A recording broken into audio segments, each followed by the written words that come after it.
Hello दोस्तों, जीवन एक संघर्ष चैनल में आप सबका स्वागत है। आइए आज सुनाते हैं गीता का 5वां अध्याय। जब मन बहुत दुखी और परेशान हो तो गीता अवश्य पढ़ें। गीता पढ़ने से मनोबल बढ़ता है। आइए सुनाते हैं 5वां अध्याय। ओम अथ 5वां अध्याय। अर्जुन उवाच। अर्जुन बोले, हे कृष्ण, आप कर्मों के संन्यास की और फिर कर्मयोग की प्रशंसा करते हैं, इसलिए इन दोनों में से जो एक मेरे लिए भली भांति निश्चित कल्याणकारक साधन हो उसको कहिए। श्री भगवान उवाच।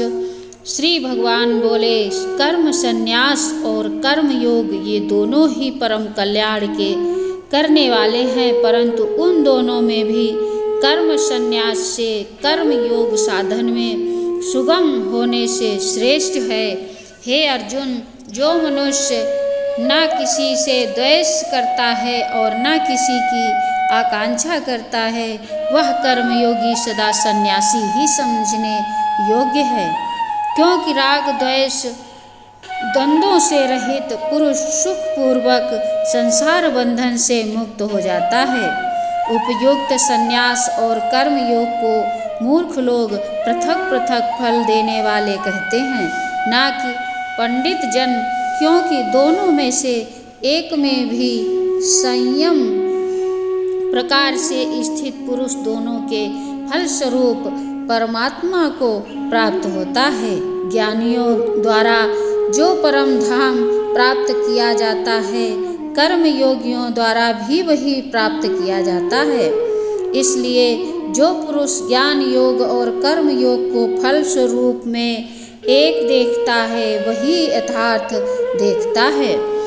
परंतु हे अर्जुन, कर्म योग के बिना संन्यास अर्थात मन, इंद्रिय और शरीर द्वारा होने वाले संपूर्ण कर्मों में कर्तापन का त्याग प्राप्त होना कठिन है, और भगवत स्वरूप को मनन करने वाला कर्मयोगी परब्रह्म परमात्मा को शीघ्र ही प्राप्त हो जाता है। जिसका मन अपने बस में है, जो इंद्रिय एवं विशुद्ध अंतःकरण वाला है और संपूर्ण प्राणियों का आत्मस्वरूप परमात्मा ही जिसका आत्मा है, ऐसा कर्मयोगी कर्मकर्ता भी लिप्त नहीं होता।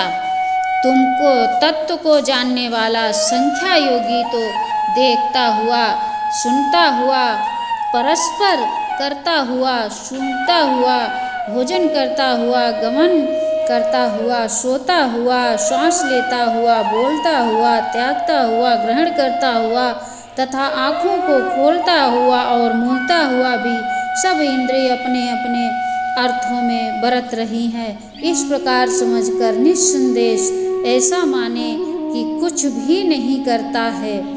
जो पुरुष सब कर्मों को परमात्मा में अर्पण करके और आसक्ति को त्याग कर कर्म करता है, वह पुरुष जल से कमल के पत्ते की भांति पाप से लिप्त नहीं होता।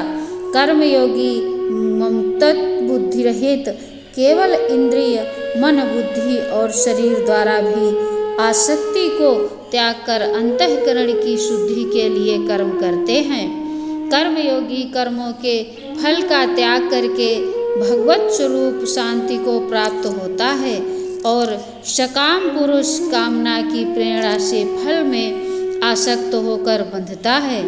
अंतःकरण जिसके बस में है, ऐसा सांख्या योग का आचरण करने वाला पुरुष न करता हुआ और न करवाता हुआ ही नव द्वारों वाले शरीर रूप घर में सब कर्मों को मन से त्याग कर आनंद पूर्वक सच्चिदानंदन परमात्मा के स्वरूप में स्थित रहता है।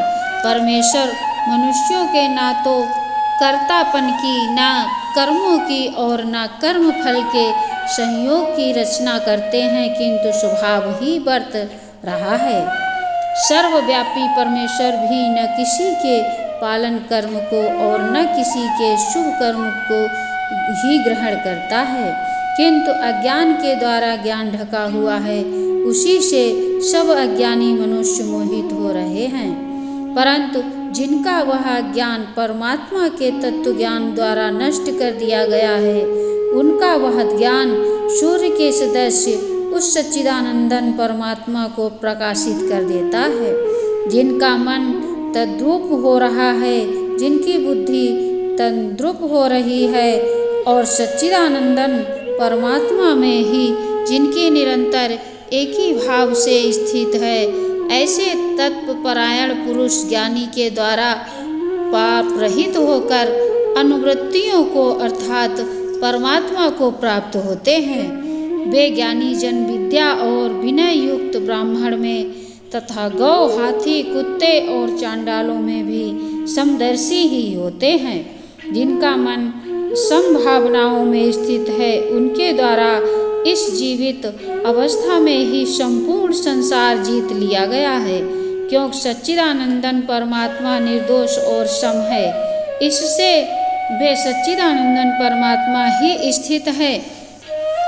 जो पुरुष प्रिय को प्राप्त होकर अहर्षित हो और अप्रिय को प्राप्त होकर उद्विग्न न हो, वह स्थिर बुद्धि संयम रहित ब्रह्मवेत्ता पुरुष सच्चिदानंदन परब्रह्म परमात्मा में एक ही भाव से नित्य स्थित है।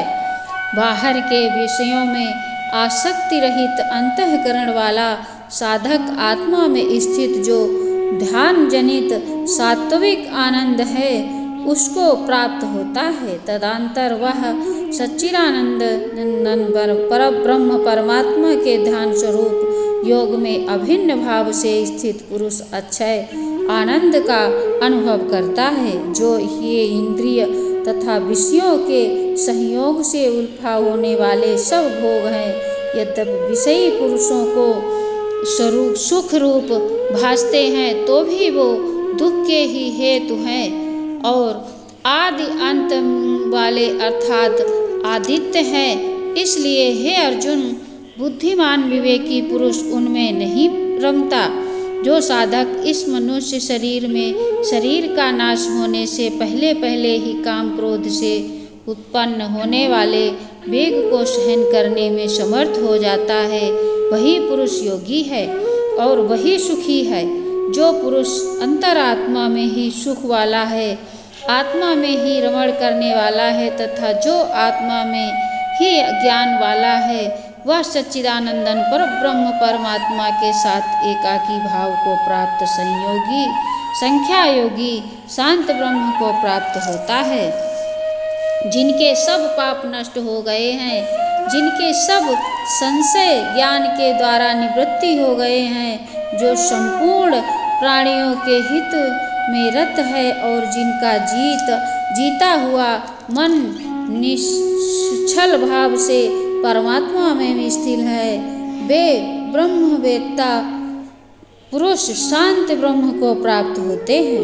काम क्रोध से रहित जीते हुए चित्त वाले परब्रह्म परमात्मा साक्षात्कार किए हुए ज्ञानी पुरुषों के लिए सब ओर से शांत परब्रह्म परमात्मा ही परिपूर्ण है।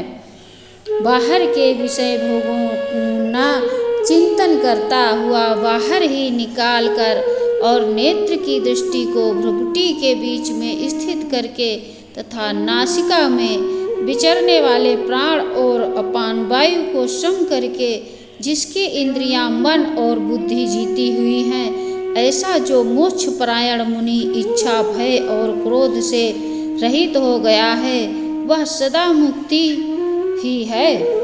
मेरा भक्त मुझको सब यज्ञ और तपों का भोगने वाला संपूर्ण लोकों के ईश्वर का भी ईश्वर तथा संपूर्ण भूत प्राणियों का सुहृद अर्थात स्वार्थ रहित दयालु और प्रेमी ऐसा तत्व से जानकर शांति को प्राप्त होता है। इति पंचम अध्याय समाप्तम। जय श्री कृष्ण। राधे राधे। फिर मिलते हैं अगली वीडियो में। तब तक जय श्री कृष्ण। राधे राधे। वीडियो अच्छी लगी हो तो चैनल को सब्सक्राइब करें। कमेंट में जय श्री कृष्ण जरूर लिखें।